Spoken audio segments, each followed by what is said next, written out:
Hello everyone, welcome to GK today. This is Aarzoo Kakkar. इस particular session में हम national breed conservation award for 2021 इसको discuss करेंगे।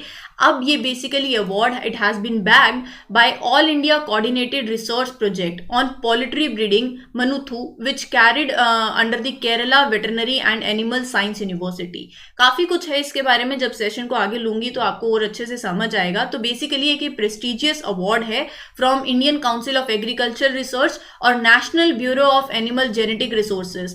किस लिए? For the cause of conservation and research activities. ठीक है, तो ये दिया गया ऑन दी थैलेसेरी ब्रीड। तो ये ब्रीड है, ठीक है, ये ब्रीड अब केरला में जो है ये पाई जाती है। अगर मैं आपको बताऊं, Thalassery breed is the only registered native chicken breed in the state of Kerala. ठीक है, द अवार्ड के अंदर क्या है, प्राइज मनी दिया जाएगा of ₹10,000 and award was presented at Kisan Diwas celebration, जिसको ऑर्गेनाइज किया गया था Indian council of agriculture research और national bureau of animal genetic resources. तो basically the national breed conservation award को, इस अवार्ड को एस्टेब्लिश किसने किया? इस अवार्ड को एस्टेब्लिश भी इन्होंने ही किया था, that is Indian council of agriculture research and national bureau of animal genetic resources.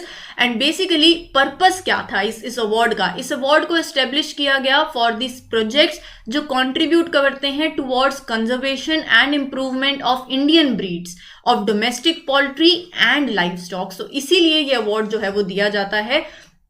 The AICRP started conserving Thalassary breed in 2014. ये ब्रीड जो है, it started laying eggs in the 5 months and as a result अगर मैं इसके average egg production की बात करूँ तो वो 160 से 170 एग्स इंक्रीज हुआ।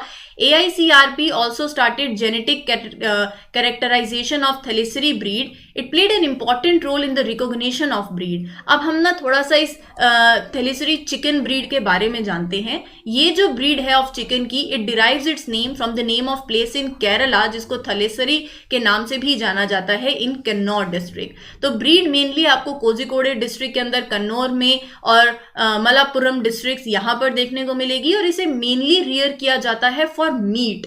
और साथ ही साथ इसको आयुर्वेदिक मेडिसिन के अंदर अस्थमा को ट्रीट करने के लिए, वॉर्म इन्फेस्टेशन जो हो जाते हैं इन्फेस्टेशंस, उनको ट्रीट करने के लिए इन्फेक्शंस को ये यूज किया जाता है। Basically it is use in the preparation of Ayurvedic medicine mainly, और साथ ही साथ इसको फॉर मीट जो है रियर किया जाता है। केरला के अंदर ये जो है वो पाई जाती है ब्रीड। नाम इसका ध्यान में रखना। और यहाँ पर आपकी सारी इंफॉर्मेशन मैंने आपके साथ शेयर कर दी है और कंप्लीट कर दी है। I hope you enjoyed learning and अगर अच्छा लगता है तो don't forget to like, share and subscribe. Till then, thank you everyone, take care.